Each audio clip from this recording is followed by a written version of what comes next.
একটু বলুন রাসূল করিম সাল্লাল্লাহু আলাইহি ওয়াসাল্লাম কিভাবে ন্যায় ভিত্তিক সমাজ প্রতিষ্ঠা করেছেন। মারহাবা শায়েখ। আসলে আমাদের সমাজটাকে পরিবর্তন করার জন্য একমাত্র রাসূলুল্লাহ সাল্লাল্লাহু আলাইহি ওয়াসাল্লামের আদর্শই যথেষ্ট। এই পৃথিবীটা ছিল পাপে পরিপূর্ণ এবং বিশৃঙ্খলতায় পরিপূর্ণ। আমরা জানি রাসূলুল্লাহ সাল্লাল্লাহু আলাইহি ওয়াসাল্লাম যে সমাজে যে সময়টিতে তিনি উপস্থিত হয়েছিলেন, আল্লাহ পাক পাঠিয়েছেন, আল্লাহ পাক একটা বাণী দিয়ে পাঠিয়েছেন, একটা মেসেজ দিয়ে পাঠিয়েছেন। সেই মেসেজটা হচ্ছে ওয়ামা আরসালনাকা ইল্লা রাহমাতাল লিল আলামিন। হে রাসূল, আমি আপনাকে গোটা বিশ্ববাসীর জন্য রহমত স্বরূপ প্রেরণ করেছি।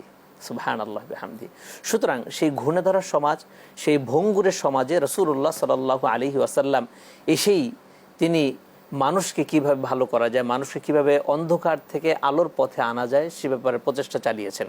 রাসূলুল্লাহ সাল্লাল্লাহু আলাইহি ওয়াসাল্লাম এই প্রচেষ্টাটা আল্লাহ পাক তার মাধ্যমে জন্মের পরপর থেকে শুরু করে দিয়েছেন। আমরা দেখেছি রাসূলুল্লাহ সাল্লাল্লাহু আলাইহি ওয়াসাল্লাম যখন জন্মগ্রহণ করেছেন, এরপরে যখন বিবি হালিমার গৃহে তিনি চলে গেলেন, সেই আরবের সিস্টেম অনুপাতে চলে গেলেন, যখন বিবি হালিমার ঘরে দুধমা হালিমাতুস সাদিয়া রাদিয়াল্লাহু তাআলা আনহার ঘরে, তিনি আল্লাহ রাসূল সাল্লাল্লাহু আলাইহি ওয়াসাল্লাম সবসময় তার একটা দুধ পান করতেন, অপর দুধটা কখনোই পান করতেন না, ডান পাশের দুধটাই তিনি পান করতেন। বিবি হালিমা অনেক চেষ্টা করেছেন অপর দুধটা খাওয়ানোর জন্য, কিন্তু আমার রাসূল সাল্লাল্লাহু আলাইহি ওয়াসাল্লাম তিনি কখনোই মুখ লাগান নাই সেখানে, কেননা এইটা তার ভাইয়ের জন্য, তিনি ন্যায় ভিত্তিক ইনসাফ প্রতিষ্ঠার জন্য। হালিমাতুস সাদিয়ার গৃহে আগেই আরেকটা সন্তান ছিল, দুধ ভাই ছিল আর কি, সেই দুধ ভাইয়ের জন্য অপর দুধটা তিনি রেখে দিয়েছেন, সেটা তিনি খান নাই। অর্থাৎ আল্লাহ রাসূল সাল্লাল্লাহু আলাইহি ওয়াসাল্লাম জন্মের পর থেকেই এই ন্যায় ভিত্তিক ইনসাফ প্রতিষ্ঠার নজির আল্লাহ পাক তার মাধ্যমে রেখেছেন। আল্লাহ রাসূল সাল্লাল্লাহু আলাইহি ওয়াসাল্লামকে আল্লাহ পাক বলছেন লাকাদ কানা লাকুম ফি রাসূলিল্লাহি উসওয়াতুন হাসানা, যে হে মানব জাতি, তোমাদের জন্য কেবলমাত্র রাসূলুল্লাহ সাল্লাল্লাহু আলাইহি ওয়াসাল্লামের মধ্যেই আমি পূর্ণাঙ্গ আদর্শের মডেল রেখে দিয়েছি। সুতরাং সেই রাসূল সাল্লাল্লাহু আলাইহি ওয়াসাল্লামের আদর্শ তোমরা যদি মেনে চলো, অবশ্যই তোমরা দুনিয়াবে কামিয়াবি হবে, আখিরাতেও তোমরা কামিয়াবি হবে। রাসূলুল্লাহ সাল্লাল্লাহু আলাইহি ওয়াসাল্লাম একেবারে শিশু বয়স থেকেই ন্যায় প্রতিষ্ঠা করেছেন।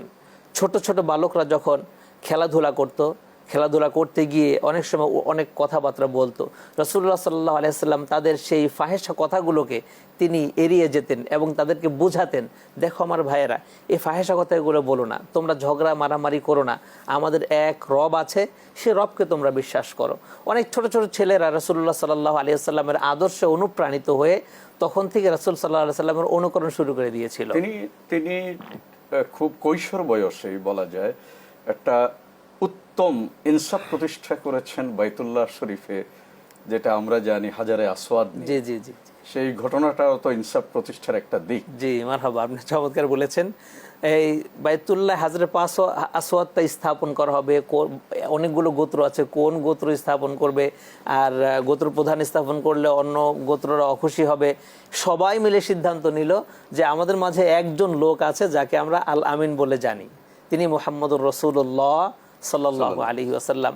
সবাই বলল যে হ্যাঁ, যদি আলামিন যদি এই পাথরটা নবুয়ত প্রাপ্ত হন, কারণ ছোট্ট ছিলেন বালক, তা তিনি যদি স্থাপন করেন তাহলে আমাদের কোনো এক্সকিউজ থাকবে না।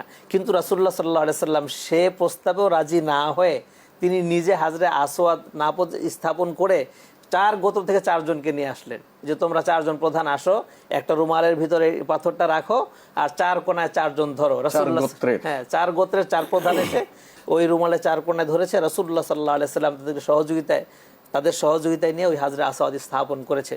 আল্লাহ রাসূল সাল্লাল্লাহু আলাইহি ওয়াসাল্লাম এই যে ন্যায় ইনসাফ প্রতিষ্ঠা করলেন, যুগে যুগে মানুষের কাছে এটাই অনুসরণীয়, এবং এটা যদি প্রত্যেকটা মানুষ ফলো করে, আশা করছি আমাদের বর্তমান সমাজে যেই হানাহানি মারামারি আছে, গোত্র ভেদাভেদ আছে, এগুলো থাকবে না ইনশাআল্লাহ।